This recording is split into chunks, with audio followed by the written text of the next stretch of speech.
오늘 말씀의 제목을 한번 따라 하시겠습니까? 부활하신 주님과 함께 있었는가. 오늘 성령대방의 주제는 거기 너 있었는가 그때에 라고 하는 주제 가운데 겟세마네 동산에서, 그리고 예수님이 십자가에 달리시는 그 현장에서, 그리고 오늘은 부활하신 그 주님 손과 함께 있었는가 라고 묻고 있습니다. 오늘 말씀을 듣다가 보면은 자다가도 벌떡벌떡 귀에 들리는 소리가 있어야 되지 않겠습니까? 그것은 바로 겟세마네 동산에서 예수님께서 베드로, 야고보, 요한 이 사람들을 불렀던 주님의 음성. 어떤 음성으로 들었을까? 앞으로 성경이 AI가 나온다면 성경을 읽을 때 그냥 문자적으로만 평면적으로만 글자가 익혀지는 것이 아니라 거의 인간이 상상할 수 있는 주님의 심정을 그 상황 속에서 극도로 처참한 상황 가운데에 인간이 표현할 수 있는 그 심정이 아마 어쩌면 어떤 성어보다도 어떤 인간적인 어떤 걸 뛰어나는 그런 어떤 모습으로도 주의 음성을 듣고 싶기도 해요. 그 겟세마네 동산에서 베드로, 야고보, 요한 어떤 심정으로 그렇게 부르셨을까? 여기 머물러 나와 함께 있어 줄래? 깨워서 있어 줄래? 네가 깨어 있어야 시험에 들지 않을 수 있어. 여러분 기억하십시오. 이건 2024년도 3월 성령대망회의 그 말씀으로만 지나서는 안 됩니다. 우리가 신앙을 지키기 위해서 매 순간 문자마다 때로 너 지금 어디 있어? 누구 하고 있어? 무엇 하고 있어? 오늘 주님께서 우리에게 위치를 확인하고 싶어 할 때 우린 주님과 함께 있어요 라는 고백이 오늘 저와 여러분의 믿음의 승리의 고백이 되시기를 주의 이름으로 축복합니다. 천국은 딴 게 있는 것이 아닙니다. 하나님과 함께하는 게 천국이잖아요. 지금 이 시간 우리가 함께 있다면 그걸 천국이라고 말하는 것입니다. 천국은 여기 있다 저기 있다 하지 말지니 너희 안에 있느니라. 우리와 함께 있을 때 그걸 천국이라고 말하는 것입니다. 예수님이 십자가에서 내려다보시면서 찾고 계시잖아요. 넌 어디 있는데? 기억하십니까? 혹시 기억하십니까? 주님은 항상 나를 찾고 계신다. 한번 따라 하실까요? 주님은 항상 내가 그 자리를 지키는지 찾고 계신다. 기억하십시오. 난 여기 뭐 혼자 있는데 누가 알겠어? 알아요. 저도 알아요. 여러분이 자리에 늘 앉는 그 자리에 앉고 계시지 않습니까? 한번 쭉 훑어보면 알아요. 누가 와서 그 자리에 앉아 계시는지, 그 자리가 왜 비어 있는지. 어느 성가대원이 늘 자기 자리를 지키는 성가대, 아까 뭐 우리 교회 성가대원들도 있겠지만 성가대원들도 항상 거의 앉는 자리가 특별하지 않으면 항상 그 자리에 앉아 있잖아요. 쉽게 잘 바뀌지진 않아요. 그래서 어떠한 성가대원이 어느 날 정말 피치 못해서 고민하다가 이번 한 번만 빠지고 그 일을 좀 보고 와야 되겠다 하고 한 주를 빠졌다는 거예요. 한 주 빠졌는데 뭐 누가 알겠어, 뭐 그렇게 생각을 했죠. 아무도 얘기를 하지 않았어요. 그래서 그날 저녁에 잠이 드는데 왠지 마음이 불안한 거죠. 내가 빠진 걸 아무도 모를 텐데 누가 알까? 근데 그날 밤에 하나님께서 꿈을 꾸게 하시는데 마치 하나님의 눈이 카메라와 같더래요. 카메라와 같이 한 사람 한 사람 성가대의 자리를 비춰주고 있다는 것이죠. 파트장이 앉았고 또 누가 앉았고 점점 자기 자리가 있는 쪽으로 가까이 카메라가 가는 거예요. 그 카메라에 가봤더니 자기 자리가 비어있는 거예요. 자신이 빠졌을 때는 그냥 내가 빠졌다고 생각을 했지만 그 자리가 비어있는 모습을, 내가 있어야 될 자리에 내가 없는 것을 보았을 때, 그게 딴 것이 아니라 하나님 보신다고 생각을 했을 때 얼마나 철렁했겠습니까? 거기서 통곡을 하며 깨어납니다. 그 모습을 본 이상 다음에 빠질까요, 안 빠질까요? 빠질 수가 없는 겁니다. 한번 따라하세요. 빠질 수가 없다. 빠지는 게 아니에요. 빠질 수가 없는 거예요. 왜? 내 빈자리를 누가 보십니까? 확실합니까? 좀 자신 있게 얘기하세요. 빈자리를 누가 보신다고요? 확실하십니까? 기억하셔야 돼요. 내가 비우는 자리를 누가 볼까? 누가 채웠겠지? No! 하나님은 그 자리를 알고 계시는 거예요.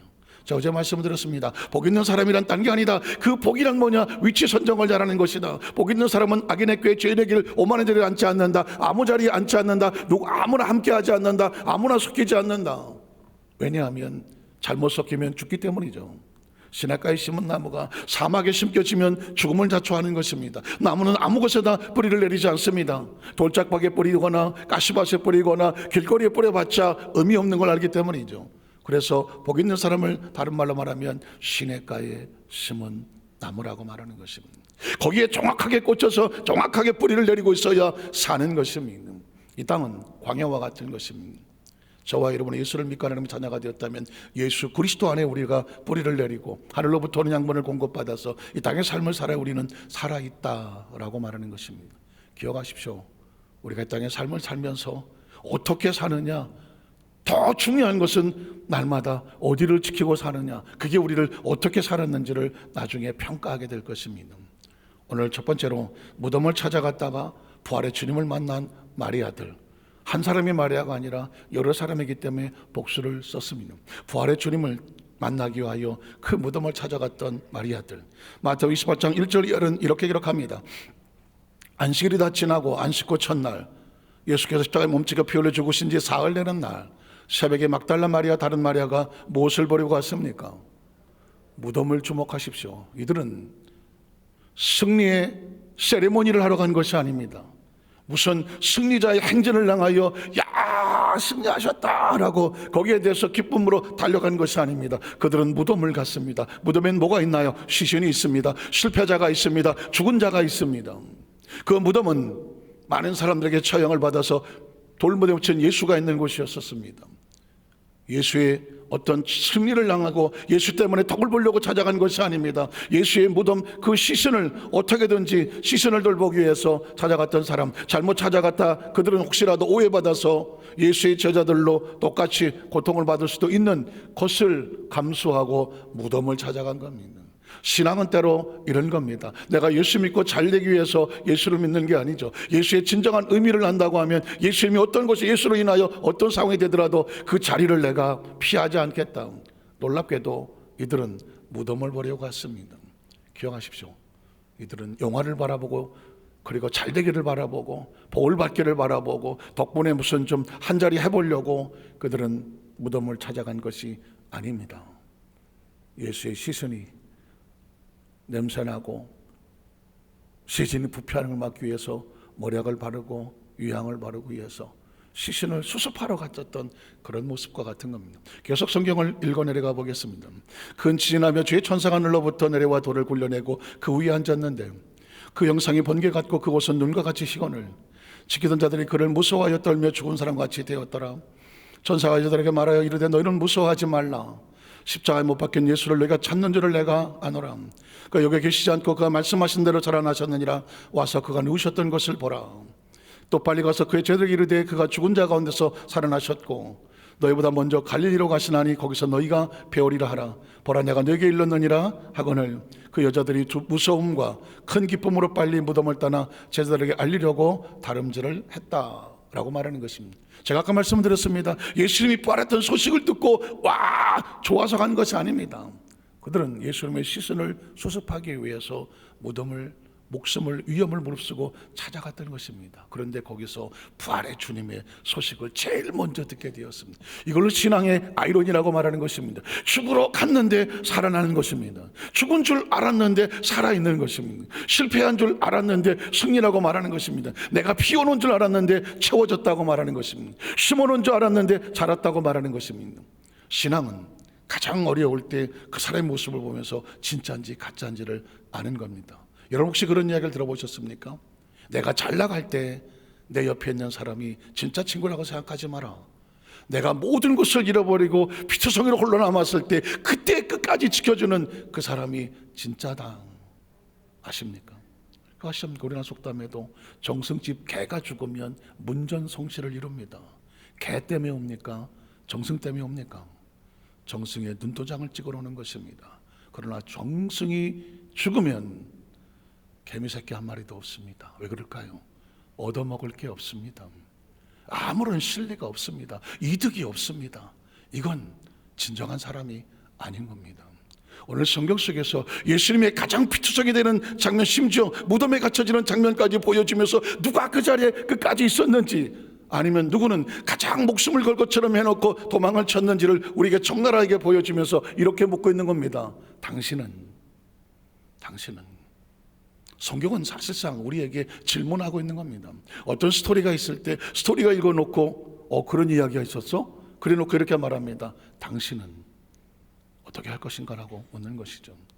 참 제가 그전에 목회를 하면서 어떤 후배 목사를 참 어렵게 제가 돌봐줬던 적이 있었어요. 거의 뭐 지방에서 목회를 하다가 한번 찾아왔는데 뭐 얼굴이 반쪽이 되고 얼굴이 시커멓게 되고 목사님 한번 살려주십시오 뭐 이런 심정으로 왔더라고요. 저 목사님한테 배운 것은 찾아오는 사람은 절대로 거절하지 마라. 죽어가는 사람은 절대 발로 밟아 죽이지 마라. 그래서 어떻게 해서 사역을 잘할 수 있도록 제가 그 상황 속에서 정말 최선을 다해서 돌봤습니다. 그러다가 제가 미국에 선교사를 가게 됐습니다. 그 모든 것을 놓고 이제 선교사를 가게 됐는데 간지 한 달쯤 됐을까? 전화가 왔어요. 그 후배한테 전화가 왔습니다. 여보세요? 그러는데 전 그날을 잊지 못합니다. 전화를 딱 받자마자 이렇게 말하더라고요. 김 목사님, 제가 한국에 있었을 때는 당회장님 하던 사람이에요. 그런데 제가 미국에 선교사를 갔어요. 아무것도 없어요. 아무 힘도 없고 처절하게 피투성이의 삶으로 선교사의 사역을 떠났어요. 아무런 신뢰가 없는 거죠. 이득이 없어요. 김 목사님, 전 그때 40대였어요. 피가 거꾸로 솟는 걸 느꼈습니다. 아, 이게 진짜가 아니고 아무리 해도 한 6개월 지난 다음에 김 목사님 하지. 제 정신도 차리지 못하고 미국에서 아직 적응도 안 되어 있는 상황 가운데 그 밤에 김 목사님은 피가 거꾸로 솟더라고요. 그런데 참 감사했어요. 왜 감사했냐면 그때 들리는 것은 사람의 소리가 아니었어요. 하나님의 소리였습니다. 너 이것까지 참을 수 있지. 침을 꿀꺽 사며 삼켜라며 아무렇지도 않은 듯이 저는 대화를 했습니다. 그 후 5년 뒤에 한국에 귀국을 해서 만났습니다. 여전히 김 목사님 합니다. 괜찮아요. 처음에 봐도 한 달 만에 그 소리 듣고도 꿀떡 삼키고 이겨냈는데 뭐. 그러나 다시는 어떤 얘기도 그 사람의 이야기는 전 믿지 않습니다. 여러분 어떻게 생각하십니까? 제가 이야기를 듣는 건 다른 건 아닙니다. 우리는 하나님 앞에서 어느 날 하나님의 가슴에 못을 박지 말자. 우리가 정말 죽고 싶고 막 어렵고 힘들 때 주여 하다가 문제가 해결되고 나면 언제 그랬는 듯이 엄마는 별로 그렇게 절급하지 않아요. 꼭 그렇게 해야 돼요. 어떻게 생각하세요? 가장 밑바닥을 칠 때 누가 여러분을 살리고 누가 우리를 건져냈으며 누가 우리를 피투성이가 되어 십자가 올라가 몸짓고 비울어지며 우리를 건져냈는지 그 사랑과 은혜를 잊어버리지 말자고 하는 겁니다. 군대 생활을 한 사람들은 아마 이 지휘 계통이 좀 정확하게 있어요. 저도 지금 제가 저에게 군대 있을 때 가장 저를 참 어려운 가운데 지켜줬던 ROTC 대위 한 분이 계시는데 그 전에 제가 한번 간증을 한번 했더니 그분이 지금 옛날 어느 고등학교인데 문일고등학교 지학 선생을 하신다고 하는데 그 밑에 배웠다고 하면서 저한테 목사님 저 그 선생님한테 제가 배웠어요 하고 나한테 와서 인사한 사람이 있었어요. 그분은 제가 제대한 이후에 한 번도 찾아가 보지를 못했어요. 통화는 한 번 한 적이 있었어요. 그러나 그분은 영원히 저한테 포대장입니다. 그 은혜를 잊지 않아요. 마음에 언젠가 보게 되면 제가 세월이 몇십 년이 지나 전 그럴 것 같아요. 포대장님, 제가 여도수 환자께 담임 목사를 하고 있어도 그분이 가장 제가 어렵고 힘들 때 저를 이끌었던 그분은 저한테는 영원한 포대장인 거예요. 그런 거 아니겠습니까? 가장 힘들고 어려웠을 때 나를 기억하고 나를 위해서 애쓰셨던 그분을 은혜를 잃어버리지는 안 되는 거 아니겠습니까? 조 목사님 천국에 가셨지만 원로 목사님이라고 다들 부를 때 전 사실 원로 목사님 소리가 싫었어요. 그분은 저한테 영원한 당회장이에요. 여의도 순복에 당회장님 이영 목사님 계시지만 저에게는 조 목사님은 영원한 당회장인 거예요. 무슨 당회장이라는 의미가 다른 게 아니라 영원한 저에게 스승이고 저에게는 정말 모든 것을 이끌어서 세워서 여기까지 오도록 하신 분이기 때문에 저는 할 수 있는 존경의 표현을 그렇게 표현하는 거예요. 저는 우리 여도수 환자교회 성도들이 오늘 마치 이런 마리아들이었으면 좋겠어요. 아무도 그 무덤에 무덤에 누워있는 예수의 시신을 뭐 얻어먹을 게 있다고 합니까? 무슨 이득이 있다고 합니까? 무슨 신뢰가 있다고 합니까? 거기 잘못 서성거렸다가는 괜히 얻어먹다 죽을지도 모르는 그 무덤을 왜 찾아간단 말입니까? 그러나 그들은 찾아가야 됐습니다. 장사한 지 사흘이 지나면 냄새가 나기도 할 수도 있고, 그래서 그들은 장례의 풍습에서 누군가는 유가족에 가서 손에 몰약을 바르고 유향을 발라주고 시선을 수습해주는 누군가가 있어야 되거든요. 예수에게 아무것도 없었단 말입니다. 그러나 이 마리아들은 그걸 하려고 간 겁니다. 그리고 그들은 놀랍게 거기서 예수의 부활의 소식을 듣게 되는 거거든요. 하나님 안에서 벌어졌던 어떤 상황이라고 할지라도 우리가 하나님 앞에 최선을 다하면 남들이 볼 때는 어리석어 보이고 손해가 돼서 보일지 모르지만 우리의 마음이 진심이면, 주님께서 그 진심을 아시면 가장 소중한 그 놀라운 소식을 바로 그 사람들이 듣는 겁니다. 베드로도 아니고 야고보도 아니고 요한도 아니었습니다. 그 마리아들이었습니다. 두 번째로 엠마오 두 제자가 부활의 주님을 만나게 됩니다. 누가복음 24장 13절 이하를 보면 내게 조금 길 수가 있는데, 엠마오의 두 제자 혹시 들어보셨습니까? 우리 성가대에도 엠마오의 두 제자 있고 엠마오 마을로 가는 두 제자 있는데 이 내용이 조금 길어요. 예수님께서 엠마오에 가는 두 제자들을 찾아가셔서 그들이 잘 알지 못하는 사이에게 그간에 어떤 일이 있었는지를 일일이 설명을 해주는 장면이 나와요. 혹시 한번 쭉 읽어봤으면 좋겠습니다. 그날에 그들 중 둘이 예루살렘에서 20오래 되는 엠마오라는 마을로 가면서 이 모든 된 일을 서로 이야기하더라. 자, 그들이 서로 이야기하며 문의할 때 예수께서 가까이 이르러, 부활의 주님입니다, 그들과 동행을 하셨습니다. 그들의 눈이 가리워져서 예수가 부활한 줄을 알아보지를 못했습니다. 예수께서 이르되 너희가 길 가면서 서로 주고받는 이야기가 무엇이냐 하시니 두 사람이 슬픈 빛을 띠고 머물러 서더라. 그 한 사람은 글로바라는 제자가 대답하여 이르되 당신이 예루살렘에 체류하면서도 요즘 거기서 된 일을 혼자만 알지 못하느냐? 이르시되 무슨 일이냐? 이르되 나사렛 예수의 일이니 그는 하나님과 모든 백성 앞에서 말과 일에 능하신 선지자이거늘 우리 대상들과 관리들이 이 사형 판결에 넘겨주어 십자가에 못 박았느니라. 우린 이 사람이 이사를 속량할 자라고 바랐노라. 이뿐 아니라 일이 일어난 지가 사흘째요. 또한 우리 중에 어떤 여자들이 우리를 놀라게 하였으니 이는 그들이 새벽에 무덤에 갔다가 그의 시체는 보지 못하고 와서 그가 살아나셨다는 천사들의 나타남을 보았다 함이라. 또 우리와 함께 앉아 중에 두 사람이 이 무덤에 가 과연 이 여자들이 말한 바 같음을 보았으나 예수는 보지 못하니라 하거늘 이르시되 미련하고 선지자들이 말한 모든 것을 마음에 더디 믿는 자들이요 그리스도가 이런 고난을 받고 자기 영광에 들어가야 할 것이 아니냐 하시고 이에 모세와 모든 선지자의 글로 시작하여 모든 성경에 쓴 바 자기에 관한 것을 자세히 설명하시니라. 그들이 가는 마을에 가까이 가매 예수는 더 가련과 같이 하시니 그들이 강권하 이르되 우리와 함께 유하사이다. 때가 저물어 가고 날이 이미 기울었나이다 하니 이에 그들과 함께 유하로 들어가시니라. 그들과 함께 음식을 잡수실 때 떡을 가지사 축사하시고 떼어 그들에게 주시니 그들의 눈이 맑아져서 그인 줄 알아보더니 예수는 그들에게 보이지 아니하시는지라. 그들이 서로 말하되 길에서 우리에게 말씀을 하시고 우리에게 성경을 풀어주실 때에 우리 속에서 마음이 뜨겁지 아니하더냐 하고 곧 그때로 일어나 예루살렘에 돌아가 보니 11제자 및 그들과 함께 한 자들이 모여 있어서 말하기를 주께서 과연 살아나시고 시몬에게 보이셨다 하는지라. 두 사람도 길에서 된 일과 예수께서 떡을 떼심으로 자기들에게 알려진 것을 말하더라는 것입니다. 우린 여기서 설교자가 왜 필요한지를 알게 됩니다. 저는 말씀을 묵상하다 이래서 설교자가 필요한 거거든요. 여러분 보십시오. 죽은 자가 살아나는 것은 4차원적인 사건입니다. 하나님의 영역이고 말씀이 이루어지는 것입니다. 그러나 그 당시 사람들이 죽은 자가 살아난다는 걸 어떻게 이해한단 말입니까? 3차원의 세계에서는 죽음은 끝입니다. 그리고 부활이라는 것은 개념이 없어요. 죽은 자가 어떻게 살아납니까? 이걸 설명해 줄 수 있는 사람은 죽어서 살아난 예수님밖에 없는 겁니다. 예수님이 설명하셔야, 예수님이 말씀하셔야, 그들 속에 있어야 그것이 실제구나라고 깨달아지는 것이거든요. 예수님께서는 두 제자에게 오셔서 죽은 자가 살아났던 예수님 스스로 자신의 모습을 보이면서 하나님 말씀한 것이 이루어진 것을 말씀합니다. 그들은 부활을 믿지 않을 수가 없었습니다. 왜냐하면 예수님이 진짜로 직접 말씀하셨기 때문입니다. 그래서 증거하는 겁니다. 예수님은 과연 살아나셨다고 말하는 것이죠. 오늘 이 시대 속에서 설교자가 뭔지를 성경은 말하고 있는 것입니다. 4차원에서 벌어지는 이 하나님의 거하는 차원에 대한 이야기, 이거는 3차원에서는 이해가 되지를 않는 겁니다. 그렇다면 적어도 이 4차원에 벌어지는 성경 속의 차원을 하나님의 관점에서 볼 수 있는 눈이 있어야 되죠. 의식이 있어야 되고 사고가 있어야 되고 깨달음이 있어야 되고 그 메시지가 계시로 들어와야 되는 것이죠. 그리고 3차원에 있어서 그것을 바라보고자 하는 사람들에게 알려줘야 되고 설명해 줘야 되고, 말씀을 들을 때 우리 영혼이 깨어남으로 말미암아 우리 마음이 뜨거워져야 되지 않겠습니까? 여러분, 세상의 어떤 것들도 우리 영혼을 뜨겁게 하지 못합니다. 그러나 하나님의 말씀은 우리 마음을, 우리 영혼을 뜨겁게 하는 것입니다. 제가 어저께 그런 말씀이 우리 영혼을 깨워야 된다.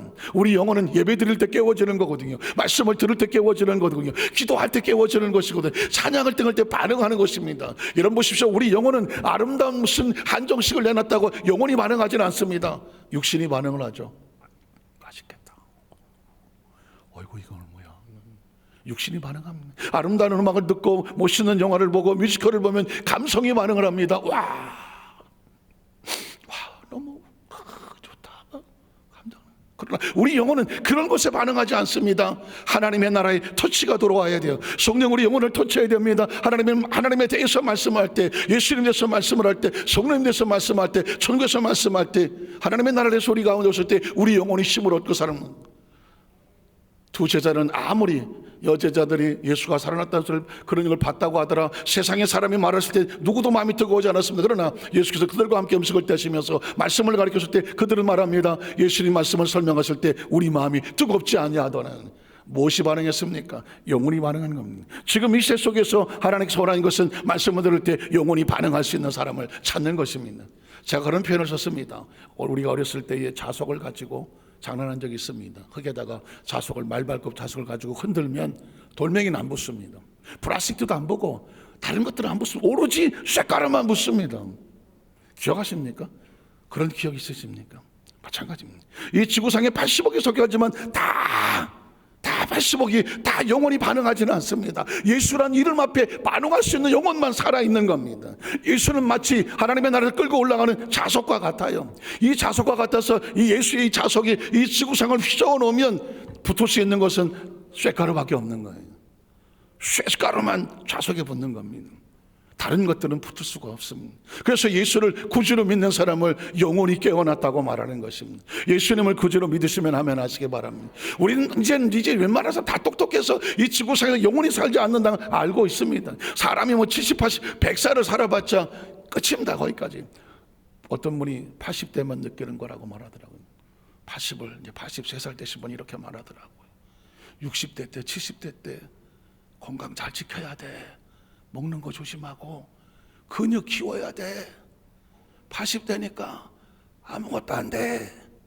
80에 돼서 근육 키워보려고 했더니 근육이 안 올라와.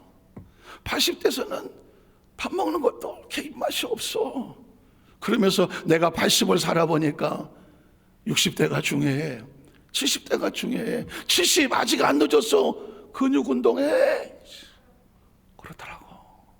그래야 80대도 그나마 움직여. 내가 80대 보니까 움직이는 것도 힘들고, 이제 뭐 어떻게 근육 키워보려고, 이제 뭐 어떻게 해보려고 하는데 늦었어.